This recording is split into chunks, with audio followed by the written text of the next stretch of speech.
मध्ये तुमचं सगळ्यांचं स्वागत आहे।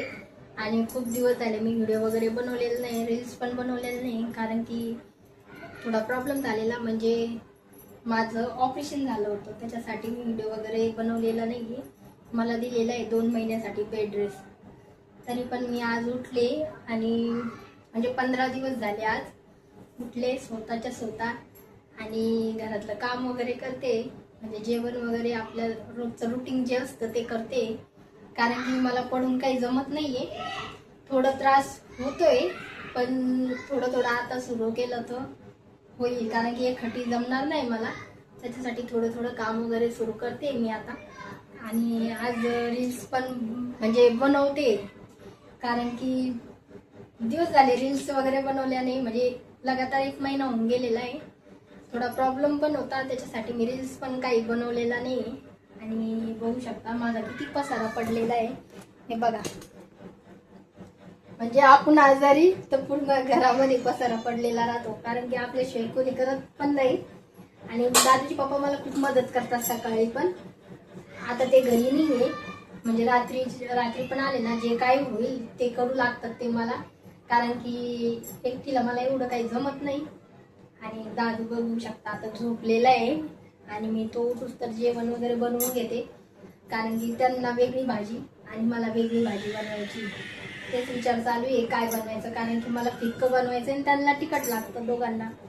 आणि बघा ही पसारा, कारण की वरती डबे मला ठेवता येत नाहीये, वरती चढायचं पण नाहीये, आणि इथं ठेवायचे, आता इथे सगळं ठेवते मी, एका मांडणीवरच सगळा पसारा ठेवलेला आहे।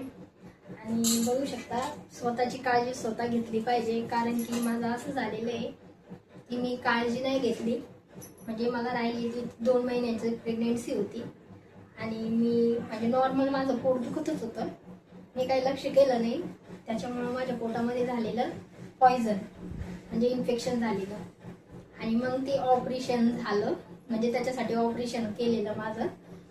आणि म्हणजे माझ्या हलगर्जीपणामुळे झालेलं आहे, कारण की मी सकाळपासून लक्ष नव्हतं केलं, मला वाटत होतं की दुखत असतं, तर मी काही लक्ष केलं नाही, आणि यांना पण मी सांगितलं नव्हतं। जेव्हा माझं जास्त पोटात दुखायला लागलं तेव्हा मी दादूच्या पप्पांना सांगितलं की मला असं होतंय, तेव्हा पण मला वाटलं नाही की असं काही होईल, पण काय म्हणता ना ते असतं।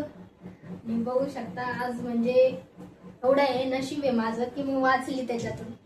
डॉक्टर लोक सगळे बोलत होते की म्हणजे बाबा वाचलेलं ते महत्वाचं आहे, तू एवढं टेन्शन वगैरे घेऊ नको, त्याच्यासाठी मी थोडंसं टेन्शन मध्ये पण होते आणि व्हिडिओ वगैरे बनवला नव्हता, त्याच्यासाठी मी आज व्हिडिओ बनवला, कारण की मनामध्ये होती मला थोडंसं, पण आज असं वाटलं की नाही व्हिडिओ वगैरे बनवते, कारण की असतं की टेन्शन असतं, सगळ्या काही गोष्टी असतात घरामध्ये, आणि त्या टेन्शनमुळं मी काही व्हिडिओ बनवला नाही, कारण की ऑपरेशन पण झालेलं आहे त्याच्यात, आणि यांनी मला सांगितलं की टेन्शन वगैरे घेऊ नको, तुझ्यासाठी चांगलं नाही आहे।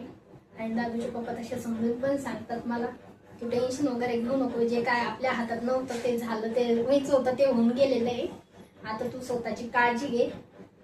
आता सगळे तेच बोलत आहे की स्वतःची काळजी घे तू, आणि आजपासून ठरवलं की स्वतःला बिझी करायचं, कारण की हे सगळं डोक्यात घातलं ना तर काही म्हणजे हे नसतं।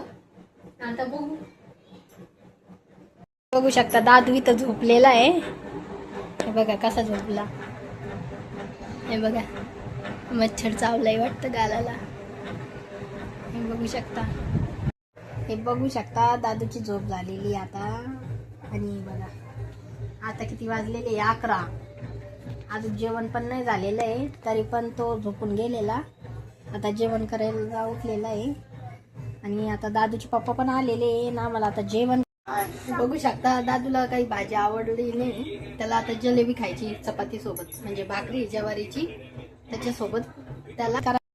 चला तर मग मी आता व्हिडिओला एंड इथंच करते। व्हिडिओ